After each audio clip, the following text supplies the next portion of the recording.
Webrazzi takipçilerinin yine çok iyi bildiği bir isimle birlikteyiz. Phil Libin, Evernote CEO'su. O da Web Summit'te Dublin'deydi, bir konuşma yaptı. Hello Phil, it's really nice to have you again with Webrazzi followers. Nice to see you again. Nice to be with you, and nice to be back at the Web Summit in Dublin. Yes, and you delivered a speech on stage. And what was it about, briefly? Well, what we're trying to do at Evernote is help companies feel small again. We want to recapture that magical time of when you're a startup and you feel like you can do anything and you're hyper productive and you lose that when you get bigger.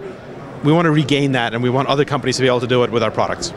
Okay, you were talking about geek bureaucracy. What was it? Well, I think we're living in a world of geek bureaucracy. Yeah, I think the world is changing now, that it really is becoming a geek meritocracy. It means that like the best products have the biggest chance of winning, and all you have to do to increase your chances of success is to make something that you really love, to make something great, because then everyone in the world will know about it, and a billion people will be able to use it. And these conditions have never existed before. Like in business, it was always much more important about what your contacts were and what your channels were and how well you did your marketing and what kind of contracts you made. And all that stuff is becoming less important, and what's becoming more important is the stuff that geeks love, which is making great products. And so it's the best time in the world to be an entrepreneur, to be a geek. How is Evernote adapting to the situation? Well, I think we're really a beneficiary of this change. So all we've done at Evernote is try to make something that we love, make a product that's great for us, and then that makes it successful. That makes other people really love it.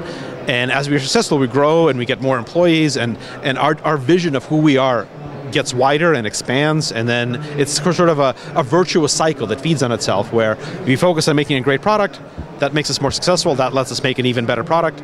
And I don't think this is how it worked 10 years ago, but it is how the world works now. And I think it's also paying off. You are growing really fast in the last couple of years, right? How are your latest figures?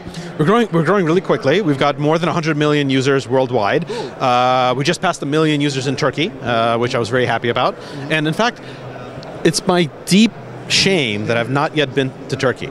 I was supposed to go a couple of months ago, but I had to rearrange it. It's pretty much my top priority for a destination as soon as possible. I am really, really interested with observing the users in Turkey and the economy. Like, this is a country in the process of visibly transforming itself into a knowledge economy. We have very good growth there, but also I think we can learn a lot about how to build Evernote from Turkey, and I want to go there and eat the food and meet the people and see what we can learn. What other markets are the markets that you're growing really fast lately? Well, it's really, Asia and South America are the fastest growth in percentage terms. Those are just the economies that are most rapidly adopting new technologies. China is growing really fast for us. China is actually our second biggest country now. But we've always been traditionally strong in Europe and in Japan and in the US, but it's really the rest of the world that's really starting to catch up. And you're making most of the income from Europe, right?